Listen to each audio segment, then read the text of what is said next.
नमस्कार, प्रणाम।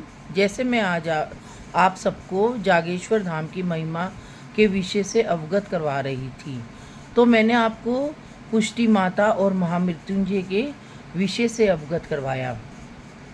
अब मैं आपको जागन्नाथ मंदिर, जिसमें कि जागेश्वर धाम जागन्नाथ मंदिर के पे ही आधारित है। जागन्नाथ मंदिर के नाम पर ही जागेश्वर धाम है और यही यहाँ का सबसे बड़ा ज्योतिर्लिंग के रूप में स्थापित है, क्योंकि यहाँ पर शिव और पार्वती एक ही शिवलिंग में हैं। आधे में शिव है तो आधे में पार्वती जी है।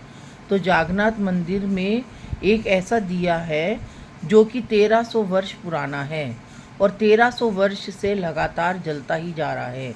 जागन्नाथ मंदिर की विशेषता ये है कि पूरा का पूरा जो जागेश्वर धाम है इसी जागन्नाथ मंदिर के रूप में स्थित है। और यहाँ की विशेषता है कि यहाँ पर आज भी शिव और पार्वती की शेष शैया रात को लगती है, तो सवेरे वो सब सुखड़ी हुई पाई जाती है। तो यहाँ पर कहते हैं कि रात को स्वयं शिव और पार्वती जी आकर वास करते हैं। वैसे तो जागेश्वर धाम पूरा का पूरा जागृत अवस्था में है, लेकिन यहाँ पर सब मंदिरों की अपनी अपनी एक विशेषता है, एक उपलब्धता है, एक यहाँ की औचित्यता है, एक सुंदरता है, एक अलौकिकता है। जो भी इस जागेश्वर धाम के विषय को जान पाता है तो उसको समझो महामृत्युंजय बाबा और जागन्नाथ बाबा का आशीर्वाद प्राप्त होता है। बगैर आशीर्वाद प्राप्त किए बगैर हम जागेश्वर धाम की महिमा को नहीं जान सकते। जाते हैं लोग, दर्शन करते हैं, पूजा करते हैं और वापस आ जाते हैं, लेकिन इस जागेश्वर धाम की महिमा, इस जागेश्वर धाम का औचित्य, इस जागेश्वर धाम की उपलब्धता और इस जागेश्वर धाम की पवित्रता से कोई भी अवगत नहीं हो पाता है। वो ही जीव अवगत हो पाता है जिसके ऊपर पूरे के पूरे जागेश्वर धाम की आशीर्वाद वाद होता है। वही इस धाम की विशेषता को जान पाता है और पहचान पाता है, क्योंकि ये जो जागेश्वर धाम है ये तपस्थली है, तपस्या का स्थल है।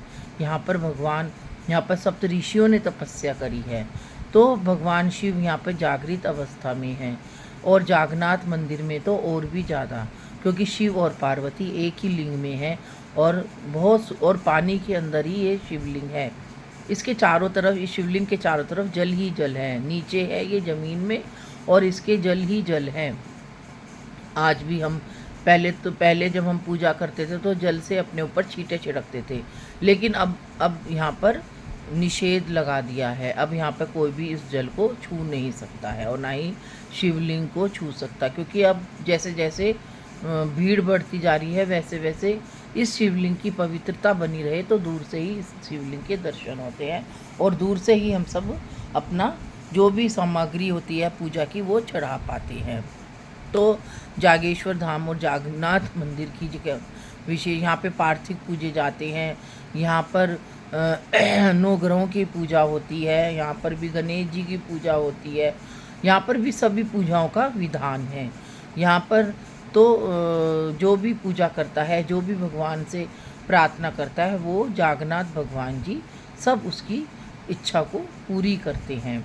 अब हम जब जागन्नाथ मंदिर से आगे जाते हैं तो केदारनाथ का मंदिर आता है। केदारनाथ के मंदिर की भी बहुत विशेषता है। कहते हैं यहाँ पे केदारनाथ जी का भी अंश है। फिर हम केदारनाथ जी के मंदिर से आगे जाते हैं तो देवदार के वृक्ष हैं, जुड़वा वृक्ष हैं, ऐसे लगता है अर्धनारीश्वर का वृक्ष है।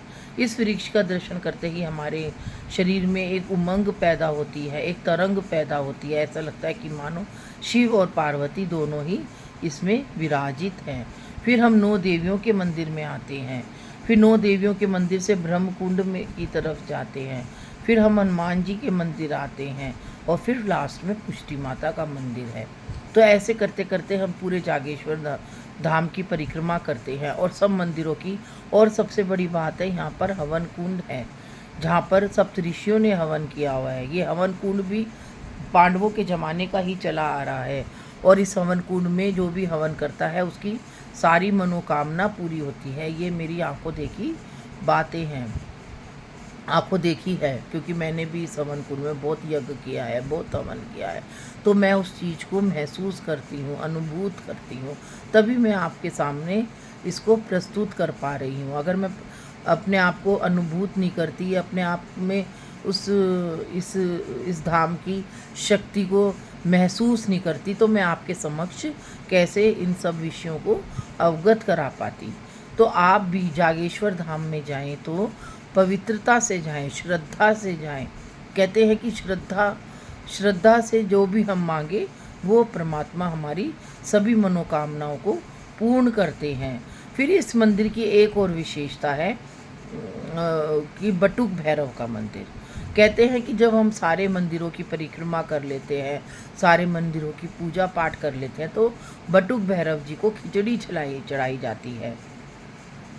और जो वहाँ के पंडित जी होते हैं, हमारे सर पर से 3 बार खिचड़ी को घुमाते हैं काले कपड़े में बांधकर, तब हमारी यहाँ की यात्रा पूर्ण होती है। जब बगैर बटुक भैरव के खिचड़ी चढ़ाए जागेश्वर धाम की यात्रा को पूर्ण नहीं माना जाता है। और कहते हैं कि बटुक भैरव के दर्शन के बाद फिर हम मंदिर में दोबारा से नहीं आ सकते हैं।